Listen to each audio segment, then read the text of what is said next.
যুক্তরাষ্ট্র ও ভেনেজুয়েলা কি এখন সরাসরি যুদ্ধের দ্বারপ্রান্তে? প্রেসিডেন্ট ট্রাম্পের এক নজিরবিহীন ঘোষণা কাঁপিয়ে দিয়েছে পুরো দক্ষিণ আমেরিকা। ভেনেজুয়েলাকে সন্ত্রাসী রাষ্ট্র ঘোষণা করে সমুদ্রপথে সর্বাত্মক অবরোধের নির্দেশ দিয়েছেন ট্রাম্প। এর জবাবে মাদুরো সরকার দিল যুদ্ধের হুঁশিয়ারি। কি ঘটতে যাচ্ছে ক্যারিবীয় সাগরে, দেখব আজকের বিশ্লেষণে।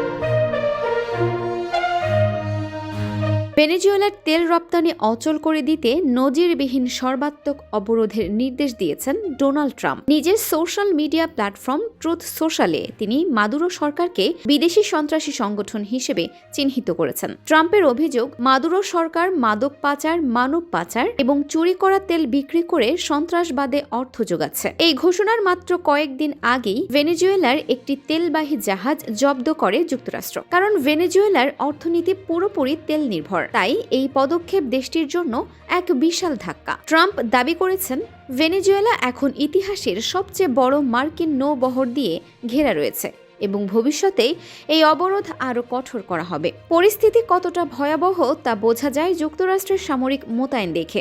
ক্যারিবীয় সাগরে বিশ্বের বৃহত্তম যুদ্ধ জাহাজ ইউএসএস জেরাল্ড ফোর্ড এবং হাজার হাজার সেনা মোতায়েন করা হয়েছে। গত সেপ্টেম্বর থেকে চালানো বিভিন্ন অভিযানে এখন পর্যন্ত অন্তত 90 জন নিহত হয়েছেন বলে জানা গেছে। তবে ট্রাম্প মাদুরো সরকারের বিরুদ্ধে মাদক পাচারের অভিযোগ আনলেও যুক্তরাষ্ট্র এখন পর্যন্ত এর কোনো সুনির্দিষ্ট প্রমাণ দেয়নি। বরং বিশেষজ্ঞরা বলছেন, ফেন্টানিলের মতো মাদকের প্রধান উৎপাদন কেন্দ্র মেক্সিকো, ভেনেজুয়েলা নয়। ফলে এই অভিযানকে রাজনৈতিক উদ্দেশ্য প্রণোদিত মনে করছেন অনেকে। ভেনেজুয়েলা এই অবরোধকে যুদ্ধোন্মাদ হুমকি হিসেবে বর্ণনা করেছে। প্রেসিডেন্ট মাদুরোর দাবি, যুক্তরাষ্ট্র তাদের প্রাকৃতিক সম্পদ লুট করতে চায়। তিনি অভিযোগ করেন, স্কিপার জাহাজটি যুক্তরাষ্ট্র আসলে চুরি করেছে এবং তাদের নাবিকদের অপহরণ করা হয়েছে। খোদ যুক্তরাষ্ট্রের ভেতরেও এই পদক্ষেপ নিয়ে বিতর্ক শুরু হয়েছে। ডেমোক্র্যাট কংগ্রেসম্যান জোয়াকিন কাস্ট্রো ট্রাম্পের এই ঘোষণাকে সরাসরি যুদ্ধের শামিল বলে মন্তব্য করেছেন।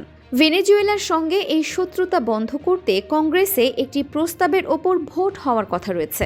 বিশ্বের সবচেয়ে বড় তেল মজুদ থাকা সত্ত্বেও ভেনেজুয়েলা কি পারবে এই আন্তর্জাতিক চাপ সামলাতে? এই অবরোধ কি শেষ পর্যন্ত পূর্ণাঙ্গ যুদ্ধের রূপ নেবে? আপনার মতামত কমেন্টে জানান।